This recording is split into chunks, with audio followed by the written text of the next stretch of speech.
Look, you're always paying interest. Whether you pay cash, there's an interest cost, or whether you finance. Let's put more money in your pocket, increase your financial IQ, and create more peace of mind, clarity, and certainty in your life. Welcome to Money Matters, a weekly segment of the Wealth Labs podcast where we tackle the money topics that matter.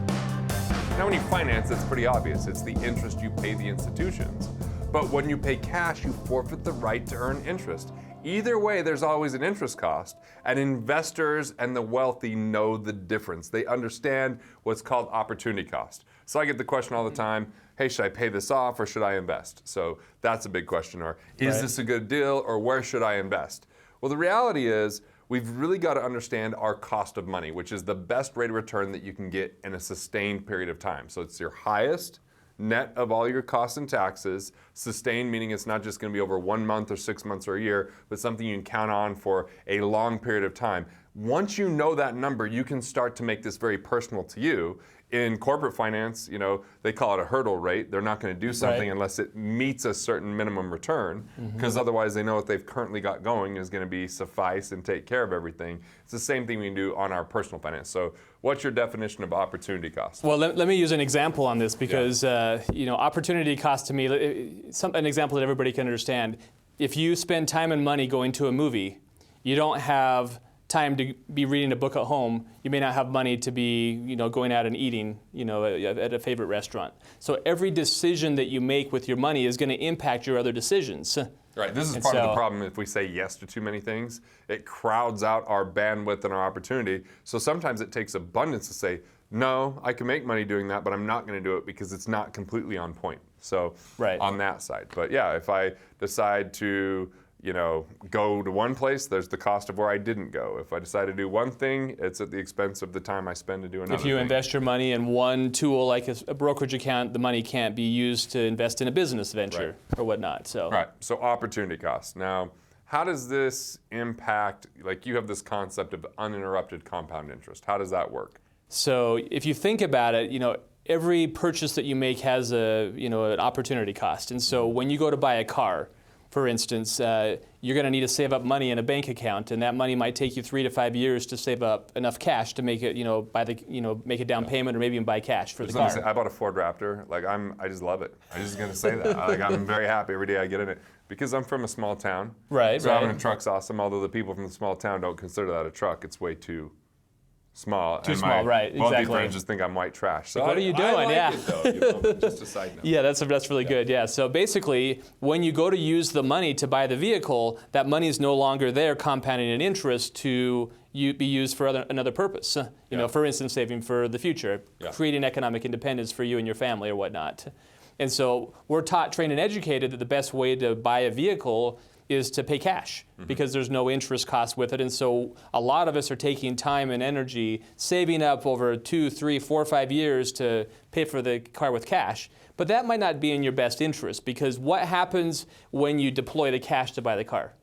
Now the interest that you were earning on that savings account, which probably was paltry, that's the interest cost, it becomes interrupted. And so the money no longer is there to compound in value. And so if that money could have been used to help you achieve economic independence a year earlier or whatnot, now the money's in the vehicle itself. Got it. And so how do we change that? So what we want to do is we want to create a system, and we talked about the system of cash flow banking in a previous video that we did, Garrett, where you can set up an account where your money can compound an interest, and when you borrow against that money, your money grows uninterrupted. And so instead of taking cash out of your savings account, buying the vehicle, and no longer having that money work for you, now you have the ability to leverage the cash value inside a permanent life insurance policy and have the money continue to grow both inside the account and also leverage it wherever you want to use it. So go through some of the logistics of that. Right.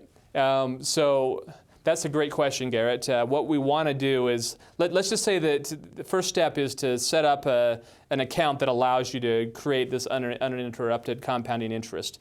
There is a gestational period where it might take 2, 3, 4 years before you have enough cash in that account to become your own bank to do that. But once you have enough cash inside that account, you can start leveraging it. And one of the things... Some of the ways to get that cash could be save on tax, right? Right. 90+% of people are overpaying on their tax. Might be restructuring your loans and then paying less to those loans, or negotiating better interest rates, or paying off higher interest rate loans with underperforming assets, or it might be using some of your underperforming investment funds to allocate into this cash flow bank, or it could be other insurance costs that you can eliminate, like not having to pay for term insurance or short-term disability insurance, or raising your deductibles, and then that starts to fund it. And as you overfund it, it can get there faster. Correct. And then that money's available to borrow. Right. But then when it's borrowed, it's not your money; it's the insurance company's money. Your money's still growing and earning that interest, and it can continue to grow without interrupting that pattern. Correct, and there's a particular feature that some insurance companies offer on their policies called non-direct recognition.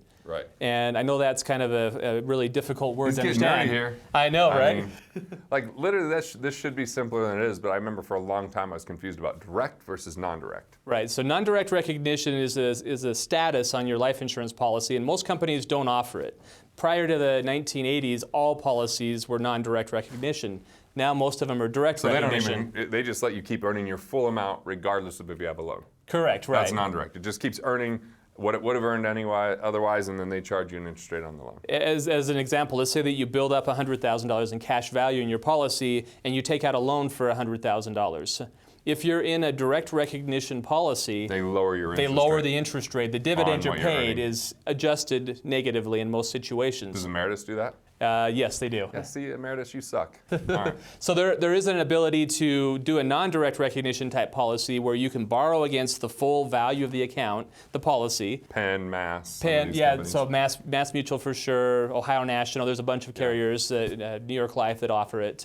But you can borrow against that money, and any dividends you receive are unimpacted. Fully can still grow. So Right. So all of a sudden, rather than having that year that's all maybe missing or longer, you can still earn, but you have access to your money. Maybe that access is paying off high interest rate loan. Maybe it's investing in something that you want to invest in. Maybe it's simply you have an unexpected surprise, or you need some cash for a cash flow crunch in your business that means that you don't have to sell off assets. So it's just that money is available to you without disrupting this trajectory in the future of the returns that you're really looking to get. And the reason that most Americans, when they hit the age of 65, have less than $100,000 in their retirement accounts is because life happens. People become disabled. They lose their job, and they have to borrow against what they've saved up in their accounts, their retirement accounts, to cover those expenses. Well, if you do that too many times, you end up with nothing, and so you're compounding that interest curve. You're losing all those times of growth. Correct, right. So this is just a simpler, better system to allow your money to grow.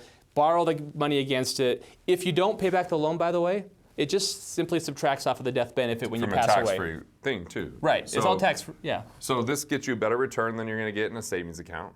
Gets you better tax advantages than a savings account, obviously, or even any investments that are normally taxable. It gets you a multitude of benefits, including access to your money without interrupting that compound interest curve, which is going to help you to address the opportunity cost, because if you just had to pull it out, there's no interest being earned during that time, and then you're starting over or you're missing out on years of that growth. So it's kind of a unique situation. Awesome. If you haven't had a chance to read the book that Garrett wrote, What Would the Rockefellers Do? Yeah, go ahead and click. We'll just go ahead and contribute that book to you. I'll cover the investment in the book, you cover the investment in getting it to you, but not like $10, like a couple bucks for whatever the mail charges us. We'll just get that in your hands to build this bridge and help you implement what we're talking about. And when you get the book, in chapter, I think it's 11 or 12, there's a book that talks about a better way to buy a car and a house. Yeah, I want you to read that. So very last chapter. It's only like 7 pages long. This is a game changer. I literally read this book, and I've been in the industry for a long time. And I was like, wow. I am never going to pay cash for my cars again, never going to pay cash for my house again. You're never going to borrow from the car companies. Never going to borrow from the car companies to do it. Or from the banks. I'm going to use my specifically designed overfunded whole life policy to do this because I know that I'm not going to interrupt the compound interest growth curve. And it's just exciting. So read that book. How excited he gets about this stuff. I know, I'm a nerd. It's just cash in your money. Cash in your money. It's just cash in your pocket, money in your life. No big deal. Just finding it in your couch cushions. It's just economic independence. You don't have to eat, you have to be like him before he knew this stuff, eating Miracle Whip and peanut. Like that combination is violent. peanut butter and Miracle Whip? Like, That's right. Was it like Costco Miracle Whip? You could get it in like a jar like this or something? It was a big one, yeah. Like if you, like on Christmas, did you get some jam?